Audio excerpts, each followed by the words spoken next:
una enzima común, todas las tres vías tienen una vía común, que se transforma en una proteína, una enzima, ¿no es cierto?, que se llama la C3 convertasa. Y la C3 convertasa hace lo mismo que ocurre en el día. La C3 convertasa. Eso es la enzima, vamos a suponer que esta es la enzima, la C3 convertasa, y obviamente su gran componente es C3. ¿Qué es lo que hace C3 convertasa sobre C3? Clivado. De nuevo. Clivo. C3b se pega a la membrana. C3a tiene la expulsión. Veamos. ¿Qué hace esa C3a? Es un mediador inflamatorio. ¿Ya? Entonces, ¿no es cierto? Aumenta la permeabilidad ocular, induce decloramiento de fagocito.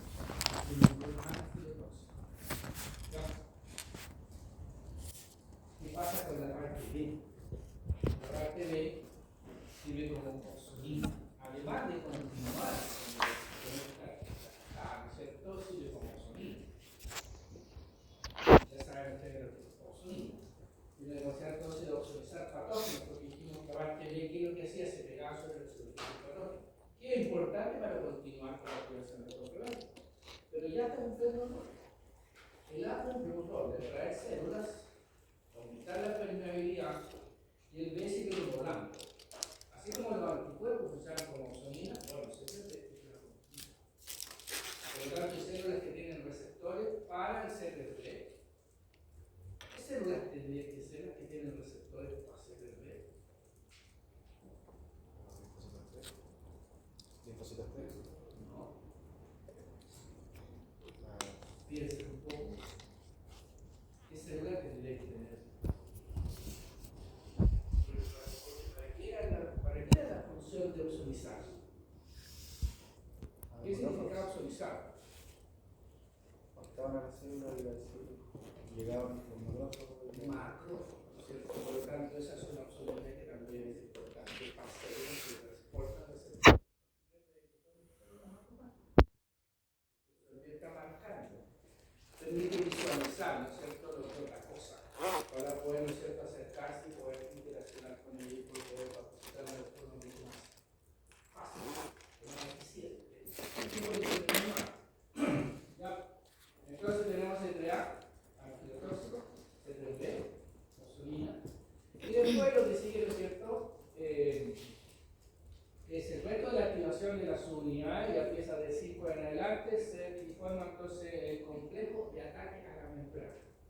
El complejo de ataque a la membrana lo vamos a ver por aquí. Se explica que entonces ustedes tienen tres vías de activación del complemento. Vía designativa, que depende del componente estructural del microorganismo. Vía clásica, que depende de la interacción antígeno-anticuerpo. Vía la lectina, que depende de un azúcar que se encuentra en la superficie del microorganismo. Estas dos vías, como dijimos nosotros, son innatas. Estas son específicas. Tiene que haber respuesta inmune adaptativa, porque para producir anticuerpos tiene que haber respuesta inmune adaptativa. Y aquí todas convergen, ¿no es cierto?, en la formación de la C3 convertasa. Y la C3 convertasa, dijimos, por cada C3, ¿no es cierto?, el C3B, C3A. C3B funciona, ¿no es cierto?, como oxonina, y C3A funciona como factor inflamatorio y vital. Y esto entonces permite, ¿qué cosa? La C3B, la ozonización y la fagocitosis, lo que estamos conversando, y la C5A también. ¿Ya? C5A también. Cuando se corta C5A por la C5 convertasa, también se produce lo mismo, C5A, C5B, C5A sale al medio, C5B se pega a la superficie, y eso obviamente entonces A hace lo mismo. El A también es un factor químico, ¿ya? Trae células químicas y aumenta la permeabilidad. Es muy similar a diacitoquina. Yo la inflamación, que vino inflamación cerebral. Y ustedes están haciendo un uso de fisiopatología, ¿cierto? ¿A qué se parece la A? ¿A qué citoquina se parece? ¿A qué citoquina se parece? A interleuquino 1, pues. ¿Por qué no lo dice? Si usted está segura, tiene que decirlo. No hace como interleuquino 1 beta, ¿no es cierto? Que es lo que ustedes tienen que haber visto. Esa es una citoquina, como esta permeabilidad ocular, una citoquina, ¿no es cierto? En ese caso no hay factor quimiotáctico, sino que hay otra citoquina que induce catarsis. ¿Cuál era esa? ¿Cuál es la citoquina quimiotáctica en el proceso inflamatorio? ¿Cómo la identifica? La pero aquí ustedes tienen que la misma proteína hace las dos cosas, nuestra permeabilidad y un factor quimiotáctico. Entonces, aquí tienen ustedes el 5B, también es importante, también induce, ¿no es cierto?, proceso inflamatorio. Y después, como les contaba yo, por aquí, de 5B en adelante se van uniendo las proteínas, la 6, la 7, la 8 y la 9. No vamos a dar detalle cómo se unen, porque como les digo yo, no tenemos tiempo, no creo que les va a interesar mucho. Y se forma el complejo de ataque a la membrana. ¿Ya? Y eso ustedes lo pueden ver, es un tubo. Es un tubo que se forma en la superficie de la célula donde está produciendo la activación de complementos. Ahora, si se fijan, cuando son enzimas, como son enzimas, una enzima, que todos ustedes supongo que se acuerdan, cuando ustedes vieron la enzima no actúa sobre un sustrato. ¿Cuántos sustratos actúan? Imagínense, señorita, acá, ¿cuántos sustratos más o menos actúan en enzima?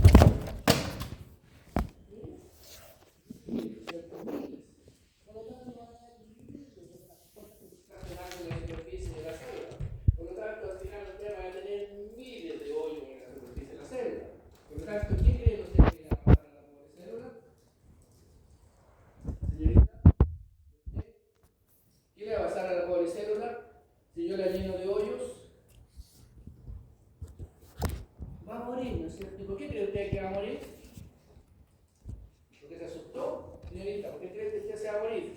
Porque está liberando su contenido celular al medio externo. Está liberando su contenido intracelular o por problemas osmóticos, ¿no es cierto? La célula se revienta o la célula se contrae, ¿no es cierto? Depende de la concentración osmótica lo que va a ocurrir. ¿Okay? Estas son las famosas, que les decía yo, ¿no es cierto? Esta leptina, el idioma manosa, ¿no es cierto? Es una cosa así, que se une entonces obviamente a la superficie, si ustedes tienen en la superficie de un microorganismo, esta membrana, ¿no es cierto? Si ustedes tienen manosa, por ejemplo, o tienen N-acetilglucosamina, se unen estas proteínas que andan sueltas, Todas estas proteínas de complemento, todas estas andan sueltas. Obviamente la forma activas no, ni las subunidades tampoco, sino que las proteínas completas están, C1, C2, C3, C4, C8, etc. Todas esas proteínas están.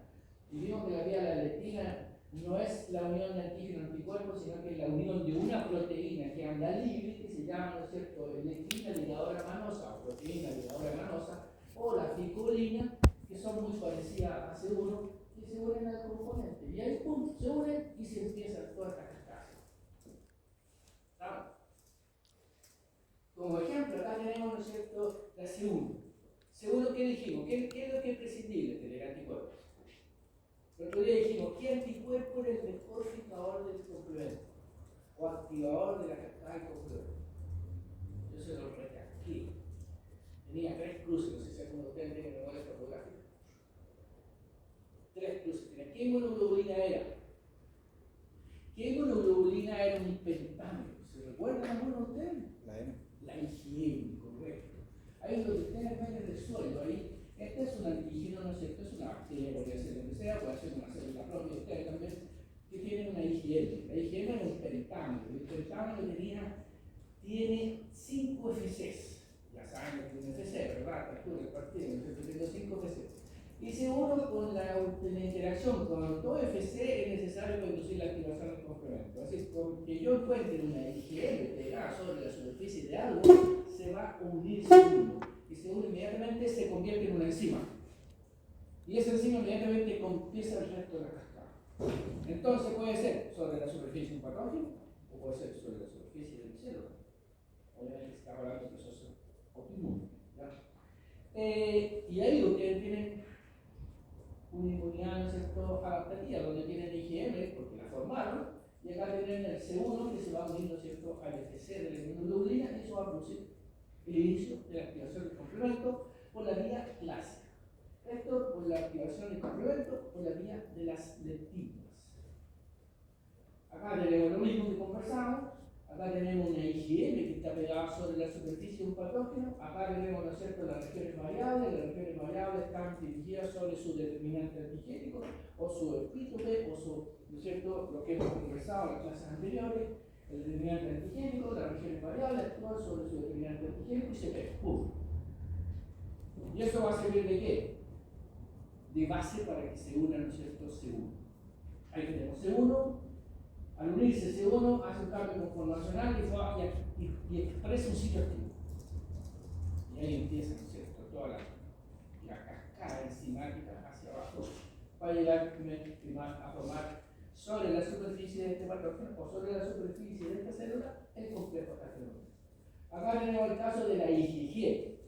La IgG también induce la activación del complemento, ¿no es cierto? Lo vimos, no tanto como la IgM, pero también lo hace. Tienen que haber dos FC cercanos para que se pueda inducir la activación del complemento por la vía clásica.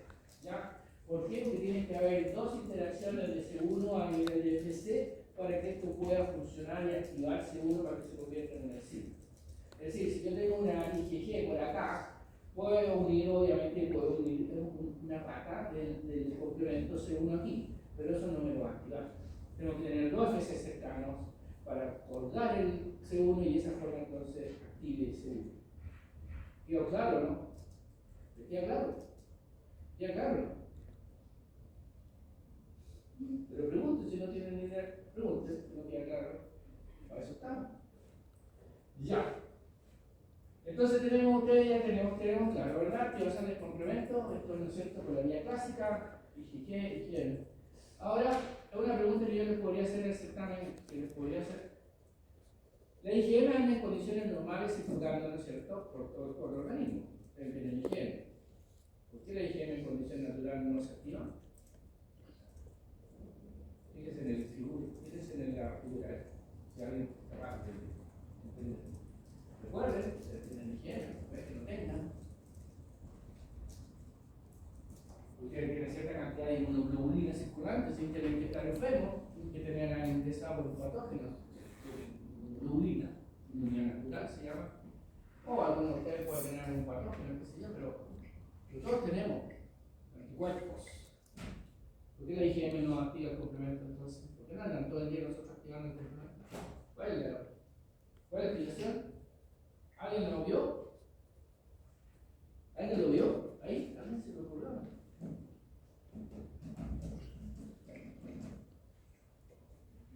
Lean, fíjense, sean observadores.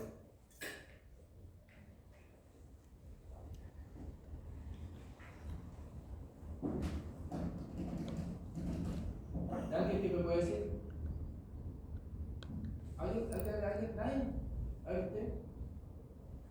Los receptores no son específicos para la inmunoglobulinación, o sea, no tienen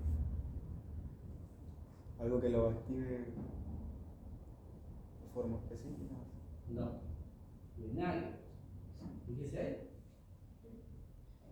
Es la forma, hombre, la forma, fíjese. Ahí dice planar, ahí dice tape, es forma de clip, es decir, de eso, de corchete. Con la IgM en condiciones normales plana, es lo que lo están trayendo ustedes. Cuando se une a su determinante antigénico, agarra la forma de una araña, de vuelta ahí. Y eso hace que los FCs se expongan. Y eso hace que C1 se pueda unir. ¿Estamos? El normal está así. Los FC no están expuestos. Dijimos, para unirse uno necesito 2 FC. Tiene 5 FC, pero no están expuestos. Cuando se une, se expone. Y ahí sí que el monito que ustedes pueden ver aquí está como levantado. Acá, como hablar. Eso es lo que ustedes tienen. Esa es la gran diferencia de por qué no andan activando el complemento todo el día. Bueno, esto es para que ustedes hagan una idea nomás, para que ustedes no voy a preguntar todo esto por acá, sino que para que ustedes hagan una idea de que estos son enzimas que se van activando, pero bueno, ya saben ustedes que obviamente tengo que tener una IgM, la IgM no se tiene que tener OPC, el C1, ¿no es cierto?, tiene que haber dos FC cercanos y esta alumnice, ¿no es cierto?, se expresa un sitio activo que actúa sobre las proteínas y eso van posteriormente, ¿no es cierto?, induciendo hasta llegar a la formación del complejo ataque de la membrana. Se van produciendo unidades que son inflamatorias, quimiotácticas. Eso es importante que ustedes entiendan. Acá tenemos, ¿no es cierto?, el complejo ataque de la membrana, no vamos a entrar en detalle de esto, solamente tienen que pensar, ¿no es cierto?, que después de ese 5B se empiezan a unir todo el resto de las proteínas y no hay corte y forman este óvulo. Para que me crean que es verdad, aquí tenemos una microfotografía electrónica donde está, ¿no es cierto?, una pobre célula, parece queso, ¿no es cierto? Acá tenemos una pobre célula, ¿no es cierto? Ustedes se ven, ahí tienen el complejo ataque de la membrana, tiene una cierta altura, tiene un cierto diámetro. Es decir, eso es verdad. Eso es lo que se forma sobre un patógeno. Eso es lo que se forma sobre ustedes, si pudiésemos, o sobre nosotros, si pudiésemos reportar inmune frente a un antígeno propio fecular, célula, etc. Entonces, contra esto, con esto también le batallamos. Recuerden, hay sus unidades que se van produciendo, que tienen diferentes funciones. Ya la A, principalmente la CTA, C5A, aumenta la permeabilidad vascular, ¿no es cierto? Ya lo dijimos. El factor quimiotáctico, ¿no es cierto?, principalmente 5A, factor quimiotáctico. Estas dos A y las, dejemos la 4 fuera porque no, la 3A y la 5A, ¿no es cierto?, entonces la degranulación de basófilos, también, ¿no es cierto?, el inflamatorio. Y por otro lado, ¿no es cierto?, ustedes saben, ¿no es cierto?, ustedes tienen que visto en fisiopatología que hay citoquinas. Hay citoquinas que inducen, ¿no es cierto?, roles contrarios en ciertos tejidos. En alguna parte aumenta permeabilidad, en otra parte contrae, ¿no es cierto? ¿Cómo qué citoquinas son esas? Vale, por ejemplo, podría ser. A ver. No sé, ¿qué están haciendo fisiopatología? Bueno, realmente la aminopasativa, ¿no es cierto?, preferentemente como la histamina, ¿no es cierto? La histamina, vamos a ver cuando vean un poco de hipersensibilidad, vamos a pasar corriendo. La histamina es un vasodilatador, ¿verdad? Generalmente se asocia con fenómenos alérgicos. Ya. La histamina, cuando uno habla a nivel periférico, vasodilatación. Si uno habla de histamina a nivel respiratorio, es contracción muscular. ¿Por qué? Porque hay diferentes inervaciones, el sistema simpático y el parasimpático, que son contrarios, ¿no es cierto? Uno dilata, el otro contrae, el otro contrae, el otro dilata. Bueno, aquí hace lo mismo. La histamina hace eso, actúa sobre el sistema nervioso y en un caso dilata y en otro caso contrae. Bueno, aquí también ocurre lo mismo. C3A y C5A a nivel de vaso de la vasculatura, ¿no es cierto? El vaso dilata y a nivel de la vasculatura, ¿no es cierto? De músculo liso, generalmente el músculo liso también a nivel de tráquea, pulmón, contrae. Por eso dice aquí contracción músculo liso. Entonces esas son las cosas que ustedes tienen que aprender y saber y complementar. Ya, cuáles son las funciones, cómo se activan, cuáles son las vías, cuáles son los puntos claves que tocamos en este momento sobre lo que es activación del complemento. ¿No? Entonces, ¿tienen alguna duda, alguna consulta mientras yo cambio aquí?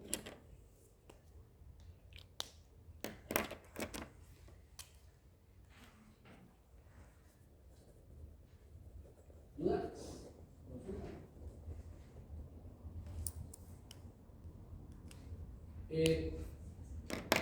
Sé que algunos de ustedes leyeron aquí, que se van a buscar por el estilo, la clase anterior, y que si tienen alguna duda, por favor, no tengo ningún problema en responderle su consulta, ¿ya? Para que ustedes vayamos avanzando. Bueno, hablamos el otro día de los anticuerpos, ¿no es cierto? Los anticuerpos y bla bla, ¿no es cierto? Diferentes tipos de anticuerpos tienen diferentes funciones, etc. Pero el anticuerpo es un receptor específico de una población celular inmune. Es el receptor específico de la célula B. La célula B tiene un receptor que se llama BCE. Y el receptor de la célula B es un anticuerpo. El anticuerpo que tiene como receptor es una IgM monomérica asociada a la membrana. ¿Ok? Ustedes ya saben, la IgM, ¿no es cierto?, se secreta como pentano. Es otro cuento. Pero la IgM monomérica es el receptor que utiliza la célula B. Por lo tanto, la especificidad de esta célula B está dado por su región variable. Dijimos, regiones constantes, regiones variables. Región variable, las interacciones con el determinante antigénico. Bueno, esa célula, ya hemos hablado de clonas, esa clona tiene esa variabilidad. Y si fuera una clona distinta, tendría que tener otra variabilidad. Y si fuera otra, y así miles de variabilidades, miles de clonas. Entonces, recuerdo, la célula B tiene un receptor. El receptor que utiliza es una IgM monomérica, ¿ya? Que se encuentra asociado a la membrana plasmática. Y asociado a esta proteína, ¿no es cierto? IgB y IgA, que es un correceptor que permite la transducción de señales y toda la cosa que hace un receptor. La célula T, por otro lado, también tiene un receptor. Porque recuerden, ahora vamos a empezar a hablar un poco de las células de la respuesta inmune adaptativa, por lo tanto, tenemos que empezar a hablar de especificidad. Entonces, así como la célula B tiene un receptor, la célula T también tiene un receptor. El receptor de la célula T se llama TCR. La célula B se llama PCR, por ser célula B, y acá se llama TCR, por ser célula B. Está conformado por dos cadenas, una cadena alfa y una cadena beta. Es una proteína transmembrana que lo tienen solamente las células T. Y esta cadena también, si se fijan acá, tiene regiones variables y tiene regiones constantes, como conversamos en la clase anterior de los anticuerpos. Esta región variable es la zona que interacciona con el determinante antigénico. Los anticuerpos también tenían una región variable interaccionada con el determinante antigénico. Entonces, ¿qué hacen en esto? Esto es lo importante. Esto es una proteína de membrana formada por dos cadenas, la cual tiene regiones constantes y regiones variables. ¿Ya? Eso lo vamos a necesitar.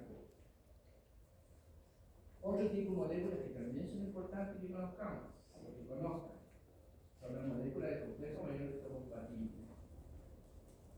¿Por qué? Porque ahora lo que tenemos que tratar de armar, eso lo voy a mandar. Estoy esperando que alguien me escriba para yo mandar de la clase más, llegando yo a la oficina. ¿Ya? Ahora, si quieres, sacar foto. Lo que voy a vamos a tratar de empezar a armar el corte inmune. Pues por eso que necesitamos saber. Necesitas saber. Estos son los receptores de la célula B. Esos son los receptores de la célula T. Y ahora conocer esa familia de las moléculas del complejo mayor de histocompatibilidad. ¿Por qué? Porque ahí está la base de la capacidad de inducir los proteínas en esas moléculas del complejo mayor de histocompatibilidad. ¿Por qué? Porque en esas moléculas son las moléculas donde se van a presentar los antígenos. Ustedes los que ya nombraron, la célula presentaba el antígeno profesional, ¿no es cierto? Como ustedes han entendido, ¿no es cierto? Y bueno, vamos a ver qué es lo que presenta. Y no solamente la célula presentaba el antígeno profesional tiene la capacidad de presentar antígenos, sino que todas sus células, en alguna parte de su vida, podrían presentar antígenos. Vamos a ver por qué. Entonces existen dos clases de moléculas. Moléculas de clase 1, ustedes ven aquí,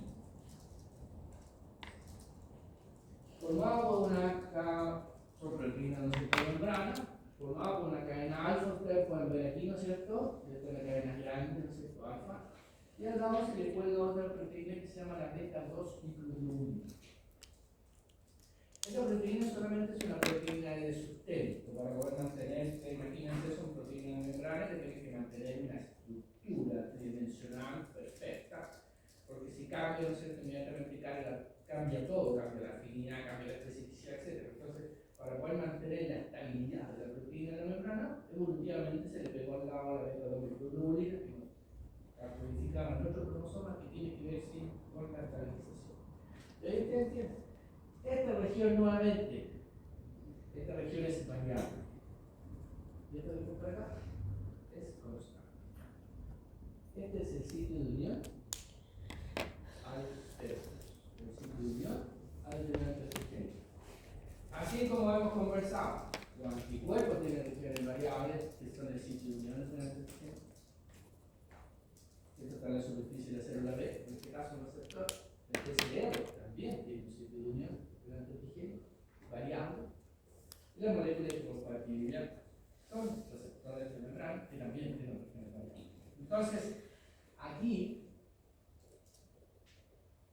esto también tiene que ver con la molécula de clase 2, aquí está la variabilidad que hemos conversado de los respuestas inmunes adaptativas. Cuando comenzamos, ¿no es cierto?, dijimos, la respuesta inmune innata, la variabilidad, se habla aproximadamente entre 1000 y 200 receptores diferentes que reconocen patrones moleculares asociados al patógeno, patrones moleculares asociados al daño.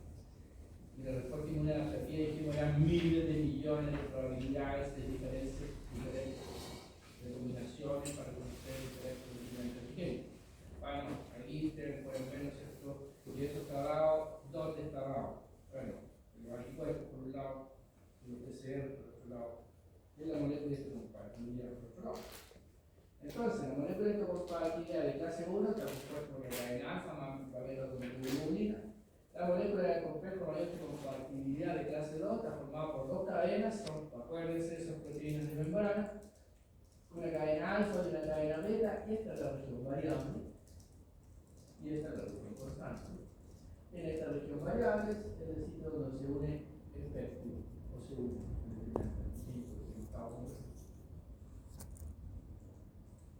ahí tenemos una molécula de clase 1, ¿no es cierto?, por la conformación que forma, ¿no es cierto?, esta estructura de la unión de los péptidos, etcétera, etcétera, forma como un bolsillo, o sea, habla de un bolsillo donde calza, ¿no es cierto?, el péptido, es un bolsillo. Entonces ahí ustedes tienen el bolsillo y ahí tienen el péptido que está perfectamente aunado dentro de la molécula de compatibilidad. El bolsillo de una molécula de clase 1 es más chico porque está formado por alfa 1, alfa 2. El bolsillo de una molécula de clase 2 es un poco más grande. Ahí tenemos un péptido, ¿no es cierto?, obviamente, hay zonas de anclaje, etc. Pero lo importante es que ustedes tienen que entender que obviamente esto es una región, ¿no es cierto?, es altamente variable, que para una molécula de compatibilidad se une un solo péptido y no otro. Si aparece otro péptido, supongamos que este péptido ustedes ven aquí solamente es perfecto para esa molécula, si usted aparece otro péptido, supongamos le cambiamos una alanina por una, qué sé yo, por un triptófano, eso es diferente. El cambiarle una alanina por un triptófano cambia la estructura bidimensional del péptido. Por lo tanto, la molécula de compatibilidad que se va a unir tiene que ser totalmente diferente. Eso es especificidad en inmunología. ¿Vamos? Ese es el nivel de especificidad con el cual se trabaja. ¿Ya? No es, por ejemplo, cuando uno habla, yo soy alérgico al polen. Ustedes se imaginan cuántas proteínas tienen el polen, cuando ya lo comenzamos a examinar, tiene miles de millones de proteínas. Bueno, más de alguna vez afecta el polen, pero no todos, algunos. Y ya no es a la proteína, sino que es un péptido dentro de esa proteína. Hay una conformación, hay una secuencia aminoácica que hace que calce en uno de estos bolsillos. Y el hecho de que calce en ese bolsillo se presenta. De ahí estamos hablando. Entonces yo le he dicho, ¿quién es culpable de que se haga la respuesta inmune? Nosotros mismos. ¿Por qué?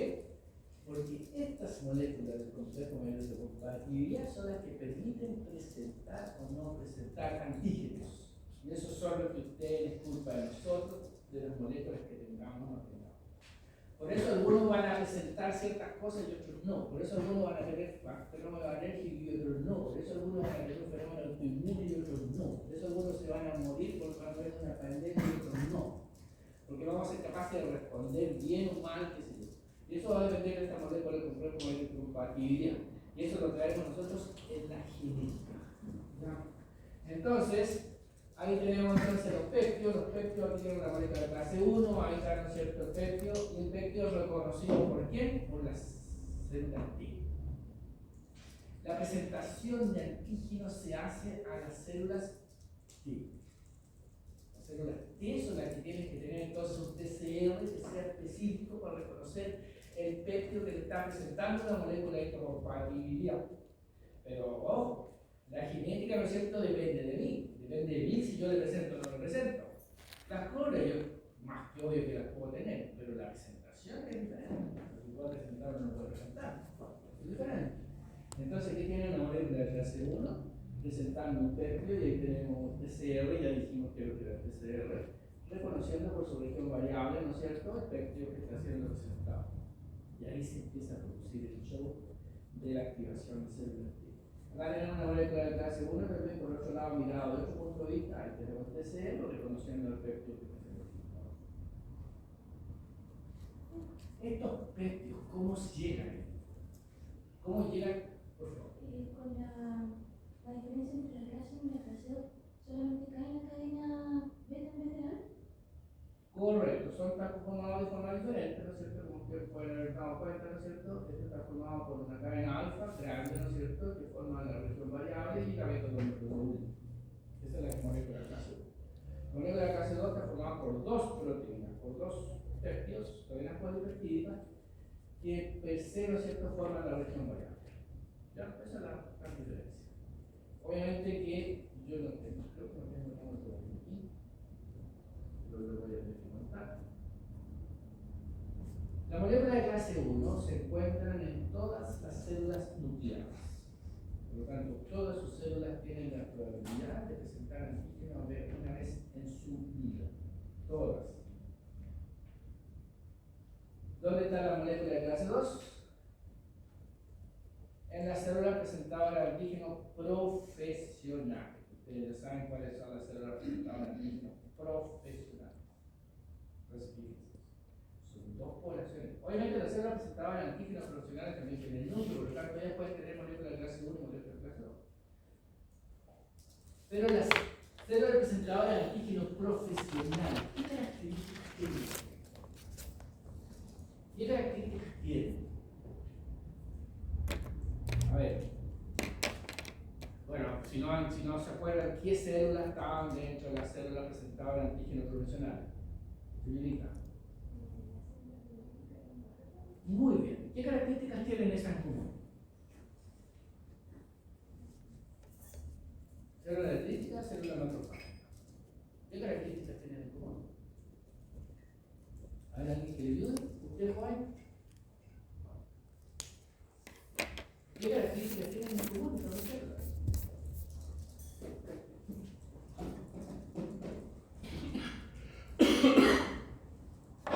Señorita, usted tiene cara de saber. ¿Qué características tiene el macrófago de la célula dendrítica? Señorita, usted de verde, parte verde. Cuénteme.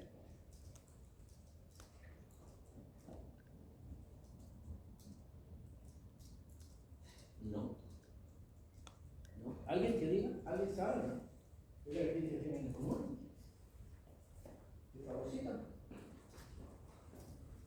¿O no? ¿Tiene la capacidad fagocitar? Las células dendríticas, las células macrofágicas, las células B, también son parte de las células que presentaban el antígeno profesional. Fagocitan, pero pueden presentar. ¿Por qué? ¿Por qué otras células ustedes vieron que fagocitaban? ¿Otras células fagocitan? Los neutrófilos, pero los neutrófilos no presentan. Por eso no son células presentadas en antígeno profesional. Ellas son súper importantes para recoger mugre, para recoger la basura. Cuando limpian la escoba, ellas llegan atrás, no sé, y tratan de limpiar. Rompiendo células, no importa. La cosa es romper, lisar células, aunque estén buenas, no importa. Pero la idea no es limpiar el terreno, dejando. La célula presentaba el antígeno profesional, entonces tienen molécula de clase 2. Solamente ellas. Entonces vamos a ver por qué es la importancia de que tenga molécula de clase 2 y por qué la importancia de esto de fagocitar. Y después, todas nuestras células tienen molécula de clase 1. Cuando tenemos que ver cuál es la importancia de por qué todas nuestras células tienen molécula de clase 1 y para qué las tenemos. Presentan antígeno, todas nuestras células presentan antígeno. ¿A alguien se le ocurre por qué todas nuestras células tendrían la capacidad de presentar antígeno? Sí, tienen la capacidad. ¿Y por qué tendrían que presentar antígeno? ¿A alguien se le ocurre cuándo, dónde, en qué circunstancia una célula, no sé, una célula hepática, por ejemplo, va a presentar un antígeno?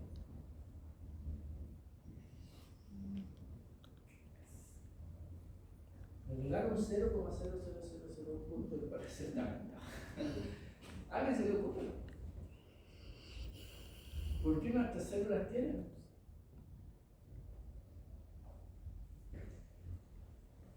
Usted tiene que, como todas las células, ¿no es cierto?, tienen la posibilidad de alguna vez, ¿no es cierto?, ser infectadas por algo,